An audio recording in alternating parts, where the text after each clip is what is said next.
Pas de baisse de taux de la part de la Fed cette année, rapport NFP cet après-midi aux États-Unis, sniper sur Bitcoin et les indices.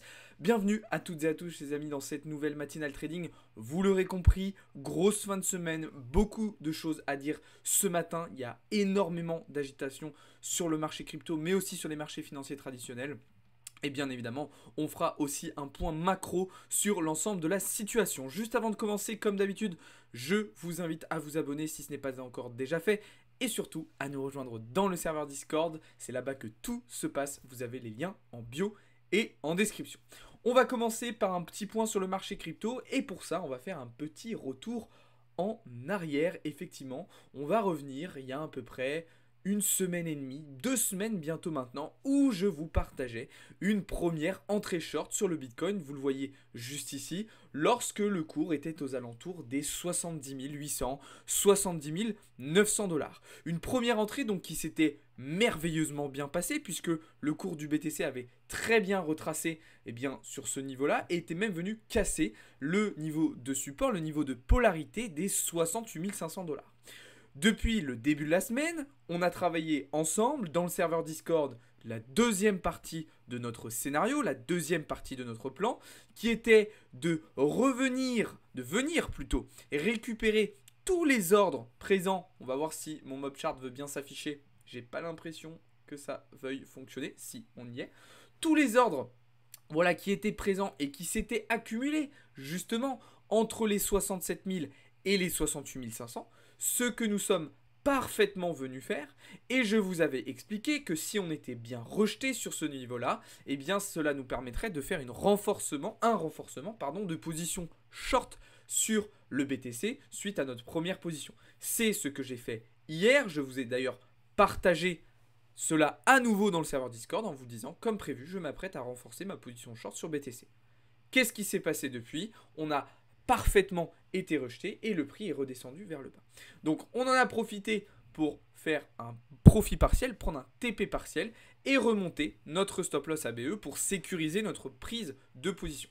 Donc personnellement je suis très content parce que du coup on a bien travaillé pendant 2 semaines notre plan sur BTC et surtout on l'a bien exécuté parce que c'est ça le plus difficile, c'est d'exécuter une idée. Une idée sans une bonne exécution ça ne vaut rien. Et là, on a réussi à exécuter parfaitement notre idée. Alors la question qu'on va se poser et que vous vous posez probablement, c'est quelle est la suite ? Qu'est-ce qui va se passer désormais ? Eh bien moi, tant qu'on reste sous ce niveau des 68 500 dollars, je reste plutôt dans une réflexion vendeuse avec un objectif au minimum de revenir chercher les 61 000 dollars, zone sur laquelle il y a énormément d'ordres à venir récupérer. Alors, ce qu'il faut noter, c'est que la correction qu'il y a eu hier a entraîné plusieurs millions de dollars de liquidation sur le marché. D'ailleurs, on l'observe particulièrement bien sur l'Open Interest qui a chuté violemment hier à partir de 20h. Cependant, on a eu des montants de liquidation assez importants alors que nous ne sommes pas encore venus chercher des poches, justement, ce qu'on appelle des poches de liquidation. Oh là, j'ai raté mon accoudoir. Des zones où en fait il y a énormément d'ordres en attente. Et ces ordres se situent plus bas. Et pour moi, en fait, ce qui va se passer, c'est qu'on va potentiellement rentrer dans une phase de cascade de liquidation. D'accord ? Où en fait, petit à petit, on va venir chercher des poches. Et les vendeurs vont se servir de cette liquidité pour aller plus bas. Bah oui, parce que qu'est-ce qui se passe ? C'est très simple. En fait, un acheteur, lorsqu'il a ses positions en cours là actuellement, pour pouvoir sortir de cette position, de sa position acheteuse, il va devoir la revendre. Et donc, on va avoir de plus en plus d'ouverture, de positions vendeuses, d'ordres vendeurs sur le marché, ce qui va créer une pression vendeuse et ce qui peut donc amener à une cascade de liquidation vers les 61 000 dollars. Voilà ce que je pouvais vous dire globalement sur Bitcoin. Après, attention, vous verrez tout à l'heure, on fera quelques liens avec le marché tradi et la macro. Alors, ce qu'il faut noter aussi quand même, juste pour terminer brièvement sur BTC, c'est que la dominance de celui-ci est repartie à la hausse. Et ça, c'était pas forcément quelque chose qu'on avait prévu, puisque début de semaine, je vous disais que potentiellement, on allait être rejeté, d'ailleurs, on avait été rejeté sur le haut de ce range 4 heures, ce qui pouvait potentiellement nous ramener plus bas, sur le bas du range. Et finalement, non. Avec la volatilité qu'on a eue depuis hier matin sur le BTC, hop, le range 4 heures a été cassé et la dominance du Bitcoin s'est de nouveau envolée. Et alors là, ce qui est problématique, c'est que cela ne va pas faire les affaires d'Ethereum. Et oui, on le sait, Ether est particulièrement faible face à Bitcoin depuis plusieurs semaines. Le niveau ici en vert que vous voyez est un support weekly qui a été cassé. Il faut savoir que le support 4 heures sur lequel Ether avait rebondi un certain nombre de fois a lui aussi été cassé. Et ça, c'est pas bon du tout. Malheureusement, si BTC est amené à corriger davantage, je pense qu'Ether, malheureusement, ne sera pas capable de tenir ce niveau de support. C'est d'ailleurs la raison pour laquelle j'ai pris la décision de sortir de ma position acheteuse. Ok. Alors, ce qui s'était passé, c'est que sur ces niveaux-là, j'avais pris un TP partiel et j'avais remonté mon stop loss à BE. Et là, j'ai pris la décision de sortir avant même le BE parce que je pense sincèrement qu'Ether ne tiendra pas ce niveau-là si Bitcoin dévisse davantage. Ok ? Donc voilà, situation un petit peu plus complexe sur Ether.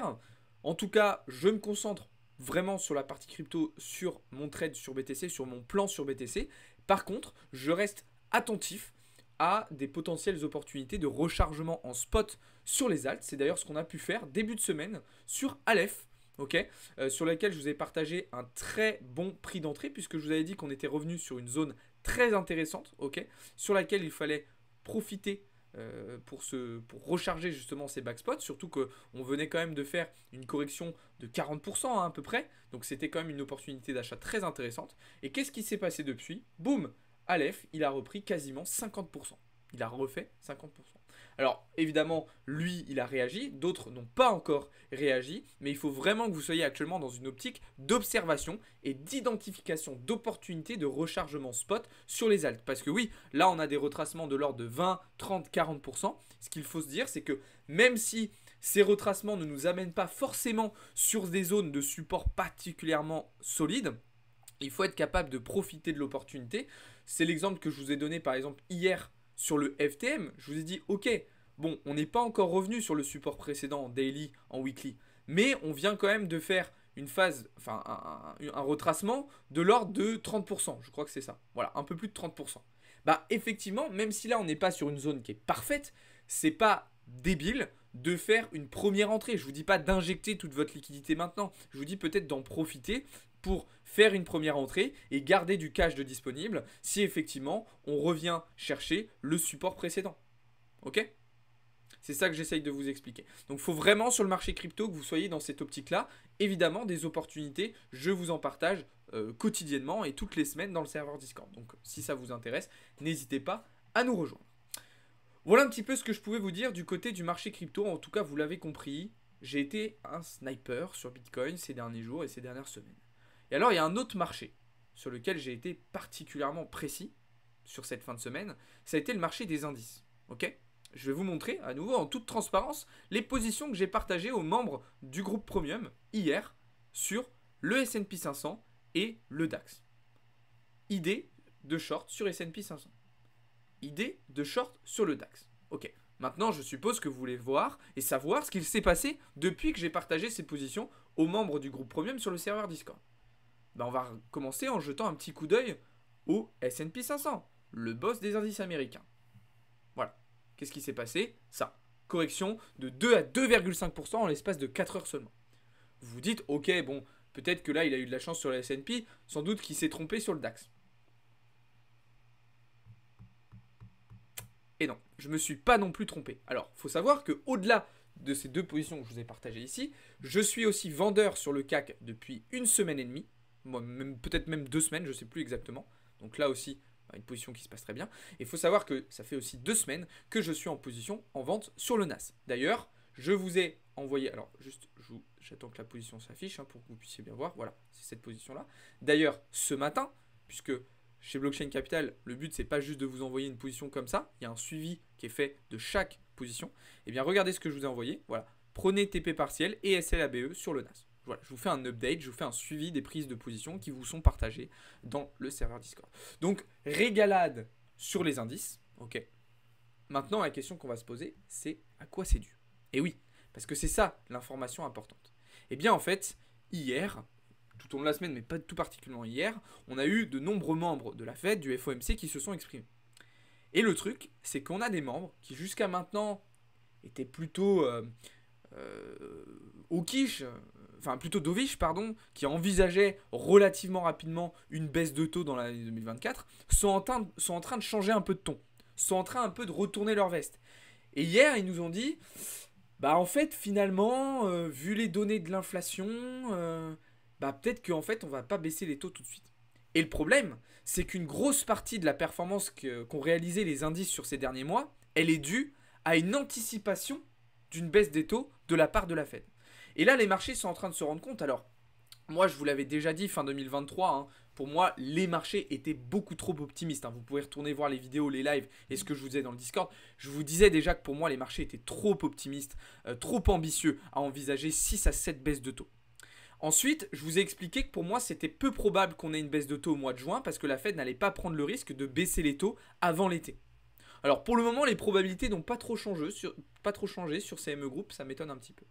Mais en fait, aujourd'hui, la situation dans laquelle elle est, on peut carrément se dire que peut-être il n'y aurait quasiment pas de baisse de taux sur cette année. Peut-être une petite test en fin d'année, en décembre. Mais je pense que même 3 baisses de taux septembre, novembre, décembre, c'est peut-être pas si évident que ça, en fait. Alors après, tout va dépendre de l'évolution de l'économie. Jérôme Powell le souligne très très bien à chaque FOMC en disant que voilà, de toute façon la Fed fait meeting par meeting, elle est data dependent. Donc effectivement, si dans les prochaines semaines, dans les prochains mois, on voit que l'inflation va chercher les 2% tout en gardant une économie avec un PIB correct, bah ok, peut-être que ça changera. Mais c'est vrai que dans la situation actuelle, il faut vraiment très sérieusement envisager qu'il n'y aura peut-être pas de baisse de taux cette année. Donc c'est l'élément, le catalyseur particulier qui a entraîné cette chute des indices. Maintenant, il faut comprendre que ce n'est pas le seul. Il y a vraiment un agrégat de plusieurs éléments qui expliquent cela. Notamment le fait aussi que le dollar américain est parfaitement venu rebondir sur son support en 4 heures. Forcément, ça a amené aussi une certaine pression sur les indices. Et puis on a aussi la Maison Blanche, hier, qui s'est exprimée vis-à-vis du conflit israélo-palestinien et qui a ravivé les tensions, les pressions. Sans parler évidemment de ce qui se passe aussi avec la Russie. Et donc, forcément, on a observé le VIX, le stress sur le marché qui est reparti à la hausse. Et c'est ce que je vous ai expliqué. C'est que dans le contexte actuel, une reprise de la volatilité du stress et du marché, elle entraîne automatiquement un retracement sur les indices. D'ailleurs, pour ceux qui nous suivent régulièrement, cette remontée du VIX, ça fait des semaines qu'on la prépare, ça fait des semaines que je vous dis, regardez là, ça ce qui est en train de se passer, c'est pas anodin. Il y a un retour du stress et de la volatilité qui est en préparation. Je vous l'avais dit, je vous avais dit, c'est pas impossible que dans les prochaines semaines, on aille chercher les 18-20 points sur le VIX. Qu'est-ce qui se passe? Pam. Donc, bon, ça sert à rien de dire ça, je l'ai anticipé, mais ça m'apporte rien, à part que, du coup, j'ai pu me positionner aussi sur les indices d'une certaine manière. Et c'est quelque chose que j'avais anticipé, qu'on avait identifié, ok? Et c'est pas du tout anodin, encore une fois, ok?